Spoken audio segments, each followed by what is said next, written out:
Albert Einstein once said, everybody's a genius. But if you judge a fish by its ability to climb a tree, it will live its whole life believing that it is stupid. Ladies and gentlemen of the jury, today on trial we have modern day schooling. Glad you could come. Not only does he make fish climb trees, but also makes them climb down and do a 10-mile run. Tell me, school, are you proud of the things you've done? Turning millions of people into robots, do you find that fun? Do you realize how many kids relate to that fish swimming upstream in class, never finding their gifts, thinking they are stupid, believing they are useless? Well, the time has come, no more excuses. I call school to the stand and accuse him of killing creativity, individuality, and being intellectually abusive. He's an ancient institution that has outlived his usage.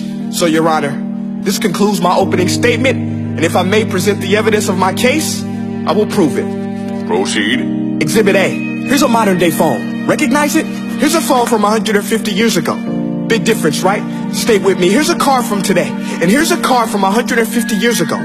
Big difference, right? Well, get this. Here's a classroom of today, and here's a class we used 150 years ago. Now ain't that a shame? In literally more than a century, nothing has changed.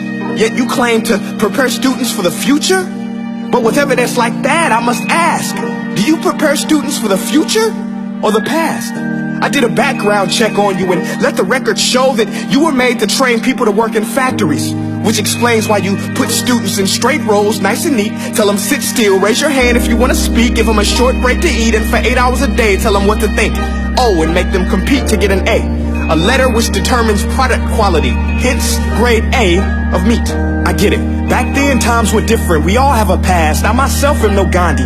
But today, we don't need to make robot zombies. The world has progressed. And now we need people who think creatively, innovatively, critically, independently, with the ability to connect. See, every scientist will tell you that no two brains are the same. And every parent with 2 or more children will confirm that claim. So please explain why you treat students like cookie cutter frames or snapback hats, giving them this one-size-fits-all crap. Watch your language. Sorry, Your Honor, but if a doctor prescribed the exact same medicine to all of his patients, the results will be tragic. So many people will get sick, yet when it comes to school, this is exactly what happens, this educational malpractice, where one teacher stands in front of 20 kids, each one having different strengths, different needs, different gifts, different dreams, and you teach the same thing the same way? That's horrific. Ladies and gentlemen, the defendant should not be acquitted. This may be one of the worst criminal offenses ever to be committed. And let's mention the way you treat your employees. Objection. Overruled. I want to hear this. It's a shame. I mean, teachers have the most important job on the planet, yet they're underpaid? No wonder so many students are short-changed. Let's be honest. Teachers should earn just as much as doctors, because a doctor can do heart surgery and save the life of a kid.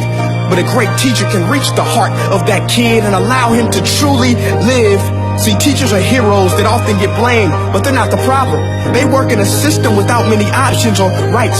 Curriculums are created by policymakers, most of which have never taught a day in their life. Just obsessed with standardized tests. They think bubbling in a multiple choice question will determine success. That's outlandish.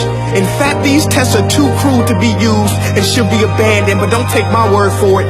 Take Frederick J. Kelly, the man who invented standardized testing, who said, and I quote, "These tests are too crude to be used and should be abandoned." Ladies and gentlemen of the jury, if we continue down this road, the results will be lethal. I don't have much faith in school, but I do have faith in people. And if we can customize healthcare, cars, and Facebook pages, then it is our duty to do the same for education, to upgrade it, change it, do away with school spirit, because that's useless. Unless we're working to bring the spirit out of each and every student, that should be our task.